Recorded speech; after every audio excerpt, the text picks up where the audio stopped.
Welcome to agent private limited. आज की इस क्लास में हम लॉजिक गेट्स को सीखेंगे। जिस प्रकार से लैडर के अंदर एनओ, एनसी और कॉइल ये तीन बेसिक इंस्ट्रक्शन होते हैं, उसी प्रकार से एफबीडी के अंदर एंड गेट, और गेट और नॉट गेट ये बेसिक इंस्ट्रक्शंस होते हैं। तो जब भी हमें एफबीडी के अंदर प्रोग्रामिंग करनी होगी तो ये तीन बेसिक इंस्ट्रक्शन हमको पता होने चाहिए। आज की क्लास में हम एंड गेट, और गेट और नॉट गेट ये तीन बेसिक इंस्ट्रक्शन को सीखेंगे। साथ ही साथ इन तीन गेट की मदद से मोटर के स्टार्ट स्टॉप का लॉजिक बनाना भी सीखेंगे। तो आइए स्टार्ट करते हैं। इसके लिए सबसे पहले हम एक प्रोग्राम फाइल बनाएंगे। यहाँ पर जैसे मैंने बना रखी है पहले से गेट्स की, इस पर डबल क्लिक करके इस फाइल को ओपन करें। तो सबसे पहले हम एंड गेट को समझ लेते हैं। तो इसके लिए टूल बॉक्स में आएंगे और इंस्ट्रक्शन ब्लॉक को ड्रैग एंड ड्रॉप कर लेंगे और यहाँ टाइप करेंगे एंड, AND। तो यहाँ पर आप देख पाएंगे, इस पर डबल क्लिक करके इसको ले। अब एंड गेट के अंदर आप यहाँ पर देख पा रहे हैं दो इनपुट हैं और एक आउटपुट। ये इनपुट और आउटपुट ये बूलियन है, यानी कि बूल है। बूल का मतलब होता है इनपुट की वैल्यू या आउटपुट की वैल्यू या तो 0 होगी या 1 होगी, बीच की कोई कंडीशन नहीं होगी। तो सबसे पहले एंड गेट को समझ लेते हैं। एंड गेट कैसे काम करेगा। एंड गेट अगर इनपुट 1 और इनपुट 2 दोनों की वैल्यू अगर 0 है तो आउटपुट 0 हो गया, और अगर इनपुट 1 0 है, इनपुट 2 1 है, तब भी आउटपुट 0 हो। तीसरी कंडीशन बनती है कि इनपुट 1 है और इनपुट 2 0 है, तब भी आउटपुट 0 होगा। यानी कि तीन कॉम्बिनेशन जो बने 0 और 1 के, उनमें आउटपुट जनरेट नहीं होगा। एक ही कंडीशन है जो चौथी कंडीशन बनेगी कि इनपुट 1 भी ट्रू हो और इनपुट 2 भी ट्रू हो, तो आउटपुट ट्रू होगा। इसको बना लेते हैं, बना करके इसको टेस्ट कर लेते हैं। तो इसको टेस्ट करने के लिए हमें यहाँ पर दो इनपुट कनेक्ट करने होंगे और एक आउटपुट। तो इसके लिए हम यहाँ पर टूल बॉक्स के अंदर आएंगे और वेरिएबल में आएंगे और यहाँ पर हम डिजिटल इनपुट IO मॉड्यूल के, जो यहाँ पर आप देख पाएंगे ये DI हैं और नीचे के DO हैं। तो इसमें से हम 0 1 2 3 2 और 3 बटन को ले लेंगे। DI 2 और DI 3 है, तो हम यहाँ से DI 2 को ले लेते हैं और कॉपी और पेस्ट करेंगे और यहाँ पर हम DI 3 को ले लेंगे। तो ये दो हमने यहाँ पर इनपुट ले लिए। अब एक आउटपुट लेना है, तो आउटपुट भी हम यहाँ से 0 1 2 3 नंबर को ले लेंगे। तो यहाँ पर टूल बॉक्स के अंदर आएंगे और वेरिएबल को ड्रैग एंड ड्रॉप करेंगे और IO के अंदर आएंगे और यहाँ पर DO 0 1 2 3 नंबर को ले लेंगे। तो इसको एक बार PLC के अंदर डाउनलोड करके चेक भी कर लेते हैं। डाउनलोड करने के लिए डिवाइस पे जाएंगे और डाउनलोड पर क्लिक कर देंगे।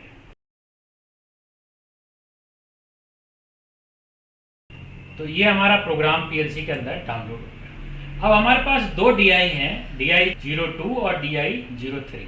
ये दोनों अभी के केस में 0 हैं। फॉल्स यहाँ पर आप देख पाएंगे, फॉल्स भी हैं। तो दोनों फॉल्स हैं, तो आउटपुट फॉल्स है। अब अगर इसमें से हम DI 2 को ट्रू कर देते हैं,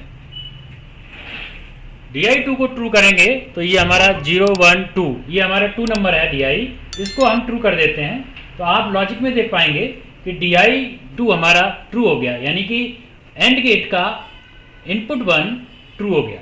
तो इनपुट 1 ट्रू हो गया, फिर भी हमारा आउटपुट 0 है। अब अगर इनपुट 1 0 है और इनपुट 2 को अगर ट्रू कर देते हैं, ये तीसरी कंडीशन। पहली कंडीशन तो ये हो गई दोनों 0 हैं, तब भी हमारा आउटपुट 0 रहेगा। दूसरी कंडीशन ये हो गई कि पहला अगर हमने इनपुट को ट्रू कर दिया और दूसरे को 0 रखा है, तब भी 0 है। अब हमने दूसरे के पहले 0 रखेंगे और दूसरे को ट्रू कर देंगे, तब भी हमारा आउटपुट 0 ही रहेगा। चौथी कंडीशन जो हमारे पास बचती है कि दोनों को हम एक साथ ट्रू कर दें, तब हमारा आउटपुट जनरेट हो जाना चाहिए। तो जैसे हमने इसको दोनों को एक साथ ट्रू किया, तो आप लॉजिक में देख पा रहे हैं कि हमारा आउटपुट जनरेट हो गया और नीचे आप देख पा रहे हैं इसकी LED भी ग्लो हो गई। तो ये एंड गेट है, यानी कि इसमें एक ही कंडीशन होती है, जब दोनों इनपुट जो एंड गेट के साथ लगे हैं, दोनों इनपुट एक साथ जब ट्रू होंगे तभी आउटपुट को जनरेट करेगा। तो ये तो था एंड गेट। अब और गेट कैसे काम करता है उसको भी समझ लेते हैं। इसको एक बार ऑफलाइन करेंगे और एंड की जगह और कर देंगे और ओ आर, ये हमने और गेट ले लिया। इसको एक बार डाउनलोड कर लेते हैं। तो ये हमारा लॉजिक इसके अंदर डाउनलोड हो गया है। अब के केस में और गेट कैसे काम करेगा, जैसे एंड गेट में अगर हमारी सारी कंडीशन ट्रू होती है तभी आउटपुट जनरेट होता है। और गेट में क्या होता है, और गेट में जितनी भी कंडीशन है उन कंडीशन में से कोई सी भी एक कंडीशन अगर ट्रू हो जाती है तो आउटपुट जनरेट हो जाएगा। यानी कि कहने का मतलब अगर दो इनपुट हैं तो दो इनपुट में हमारे 4 कॉम्बिनेशन बने, 0 0 0 1 1 0 और 1 1। तो इन चारों कॉम्बिनेशन में सिर्फ आउटपुट हमारा 0 और 0 पर नहीं बनेगा, यानी कि जब दोनों कंडीशन फॉल्स हैं तभी आउटपुट नहीं जनरेट होगा, और इस बाकी के तीनों कंडीशन में आउटपुट जनरेट होगा।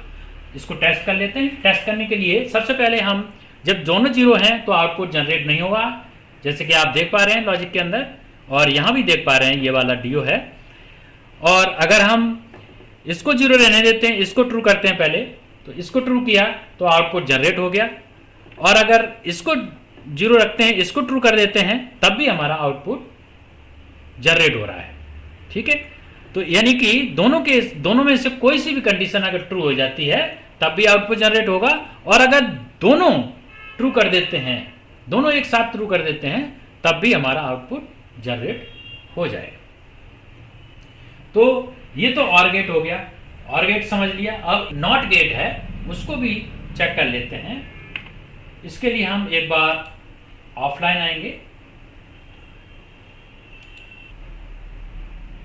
और यहां पर एक टूल बॉक्स के अंदर आएंगे और एक नॉट गेट ले लेंगे। इस नॉट के अंदर हम कोई सा DI, मान लीजिए मैं ये वाला DI ले लेते हैं 3 नंबर, इससे चेक कर लेते हैं, और आउटपुट हम यही वाला ले लेते हैं और इसको यहाँ पर कनेक्ट कर देते हैं। तो अब इसको एक बार डाउनलोड करके टेस्ट कर लेते हैं।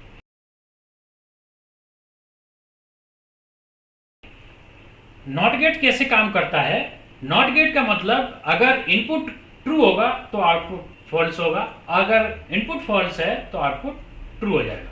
तो अभी केस में आप देख पा रहे हैं यहां पर इनपुट हमारा फॉल्स है तो आउटपुट ट्रू है। अगर हम इनपुट को ट्रू कर देंगे तो आउटपुट फॉल्स हो जाएगा, इनपुट को ट्रू करेंगे तो आउटपुट फॉल्स हो जाएगा, और अगर इनपुट को फॉल्स कर देंगे तो आउटपुट ऑन हो जाएगा, यानी कि उल्टा हो जाता है। जो इनपुट होगा उसका उल्टा आउटपुट हो जाएगा।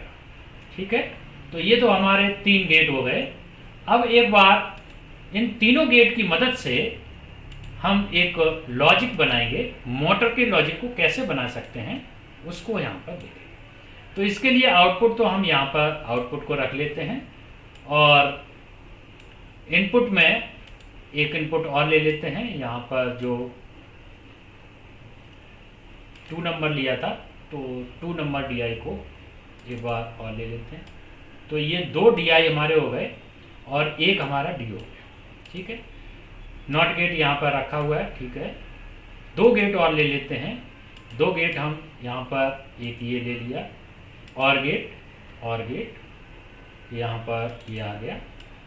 ठीक है, और इसको कॉपी पेस्ट करेंगे और इसको एंड गेट कर देंगे। ये 3 गेट हमने यहाँ पर रख लिए हैं।